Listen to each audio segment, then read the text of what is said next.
got the answers, I change the questions. We're waiting to hear that for a while as well. We haven't had the opportunity to do this since good few weeks now, so it's cool to re-answer it again. So what we asked this week, we asked our listeners what are the best and worst promos that you've ever seen and why, and we got a very good response. Thanks for everyone who responded. And it's really one of these ones that, like, there's so many good ones, and there isn't that many bad ones that I could find. It's like, you have to really dig deep to really find one, but credit to people like who went through, so there was some pretty bad ones out there as well. So off the top of your heads, like, what would be your best and worst? So best and worst, I looked at the answer, I tried to think of someone's outside of that.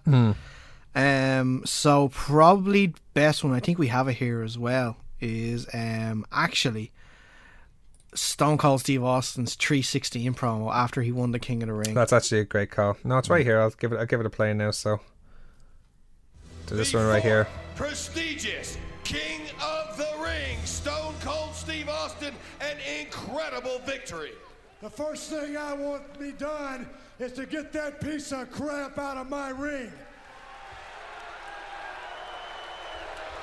Don't just get him out of the ring, get him out of the WWF. Because I've proved, son, without a shadow of a doubt, you ain't got what it takes anymore. You sit there and you thump your Bible and you say your prayers, and it didn't get you anywhere. Here it comes. Talk about your Psalms, talk about John 3:16. Austin 3:16 says I just whipped your ass. Even that got a pop. Fantastic. Yeah.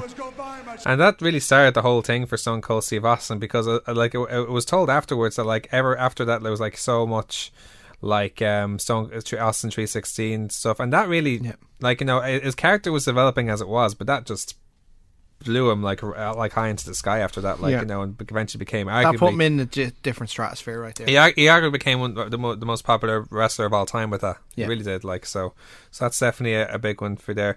A worst one now, where would you go? Worst. Now there's a few. There's been a few bad ones. There's been bad ones.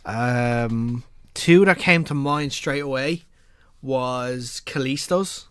Okay. Kalisto's one when he got during the draft last year, right? When he got drafted to SmackDown, and then also Sid Vicious's one when he thought he was live and he messed up. Which one? When he thought he was being pre-recorded. The fact that I say which one doesn't encouraging. I know. This is the one when he was in WWE at the time. Yeah. I was alive. He was talking to Gene Okerlund, and he was like, "Oh, sorry, I effed that up. Can I go again?" He goes, "No, sorry, Sid. We're live." I'm sorry, Sid. We're live. We can't go that way. So, but if I have to pick out one of both of them, which was worse, I'm going to go and say Kalisto's, and I think we have it there to play. Yeah, we'll give it a listen. This is how bad it is. Well, you became the United States champion. What can we expect from you on SmackDown Live? Well, hey, I'm here. Like I said before, I'm here to shock the world. I'm ready. I'm ready to show my lucha art inside and outside the ring. But first of all, I can't stop thinking about Baron Corbin being on SmackDown. I get to have my revenge. Is that scary? Hey, like I said, I'm here to stay and make a good lucha thing. You can tell you can tell how annoyed he was afterwards. Like, oh damn! Listen, to his credit, like, if I was to make an excuse for him, you go, Kalisto. You have your lucha thing. But English is not his first language. Let's keep that in mind. Not that it's not just should, because remember the first time he was on commentary and he was speaking Spanish. No. Well, from what I remember, anyway. So his English though is still really good. Yes, it is. So I don't think you can blame that again. Yeah, but that was. I remember people seizing that and saying how cringe-worthy it was. That was a pretty bad one.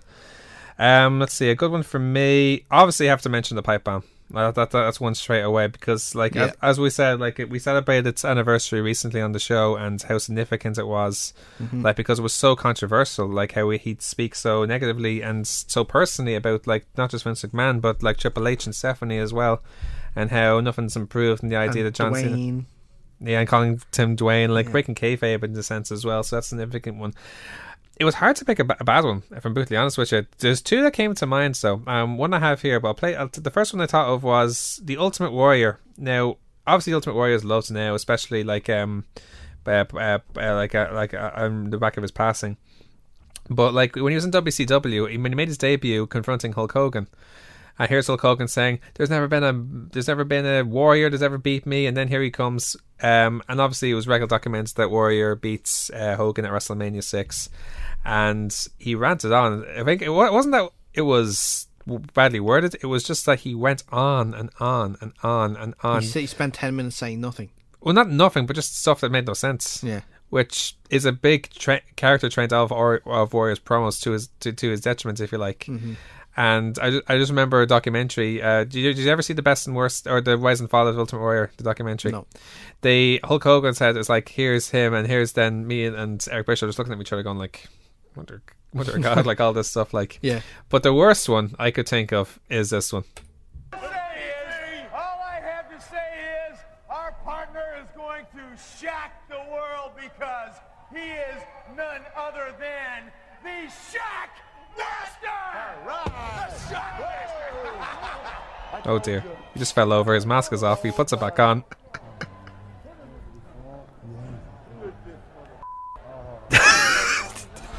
Did you hear that? Oh, God. I don't care who you are, boss! I don't give a damn who you are! You're gonna have us! You're gonna have Van Vader! And we're gonna be breathing through your neck! So you're the man that rules the world. They call me the Shockmaster. You've ruled the world long enough, Sid Vicious. Get ready. Come on, you want a piece of me? You want a piece of me? Come and get me. Come after me, Sid. It's basically a guy with a fur coat with no sleeves on, wearing a stormtrooper's helmet filled with glitter. And Dusty Rhodes. We'll see you at the Fall Brawl, at the War Games. Until then. The talk in the background just makes it so funny. Oh. It really does. Like, it's so bad. It's everything about it. As soon as he came through the wall and fell, oh, it's so bad. I saw it's basically the room of wrestling promos. Yeah.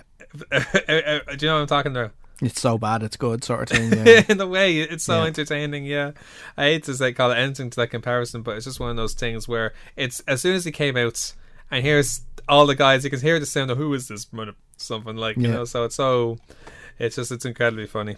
But anyway, let's move on to some of the comments. Some great comments back actually. Peter McAdelaine came back and said, best for me is still Hulk Hogan's heel turn at Bash in the Beach 1996. That's actually a very good shout. Interesting. The fact that it was pretty much grounded in reality before shoot promos were the norm really set it apart at the time, and I think it really holds up today. Worst, the pick for worst actually was an interesting one. He picked, I had to rewatch it to make sure it was as awful as I remember. John Cena rapping about masturbating to Stephanie McMahon. What? Now I think that was a bad one. I'll show you what he's talking about. Where basically he talks about. If you just give us a second, it's when John Cena was in his Thuganomics days, and it was actually when he was still a heel. But I think he was complimenting Stephanie McMahon, which nowadays doesn't sound that good. Yeah, you know what I mean.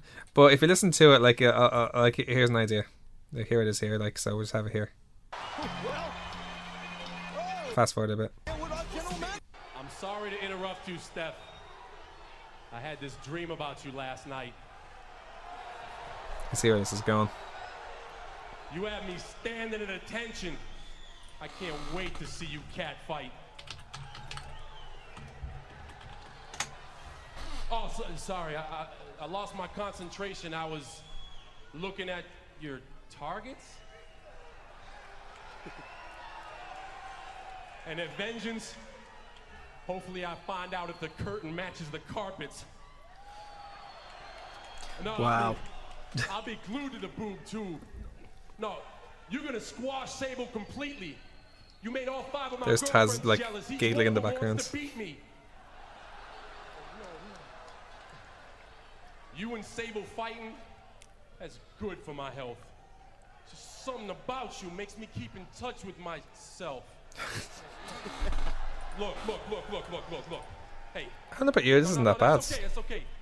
Here's $20. Please rip Sable's top off. You see, I got this little fetish with nipples. I definitely get my rocks off. And so on. It's still bad. Really? Yeah. Is it cringeworthy, that sort of thing? It's maybe? a little bit, yeah. Man, I didn't think it was that bad personally. Like, you know, maybe it's just me, but It's pretty cringeworthy. I don't know. This is when if I was funny at the time, like, you know, like I thought was, that's not too bad. Like, but there you go.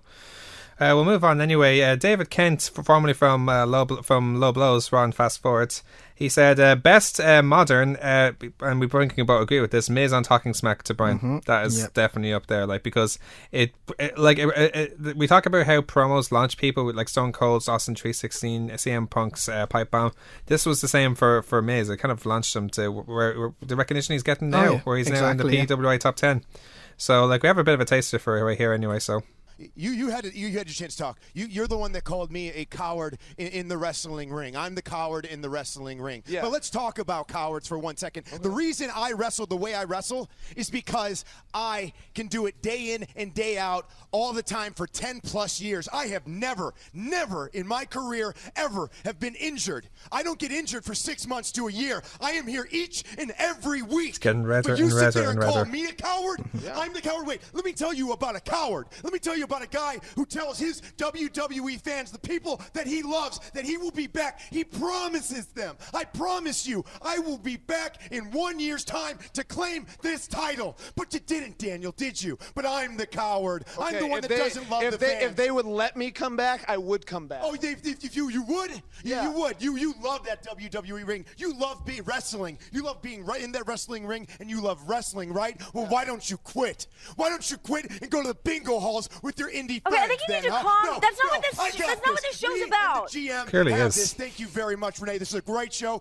but we're talking here. I need to talk to you real quick because the fact is, you're the one that calls me the coward, but you're the one that doesn't get in the WWE ring again. No, don't you walk away from me, Daniel. Don't you walk away. And so on. Like, it's just like so good, and it's so and it really hits home in the sense of, like, you know, it really started you could call it a feud between Miz and Daniel Bryan, and it helped him so much, like, it did. It helped them all, really.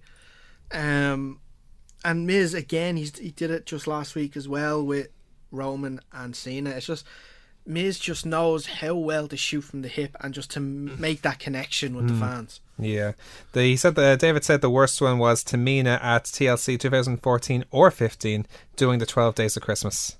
Now, I haven't seen that, but like I'll take his word for it because Tamina's not great promo wise in general. This week on SmackDown, I think she was. Didn't she forget her line once when they were doing the? Yeah, she said line. I think she said line when she forgot it as well. Seriously? Yeah.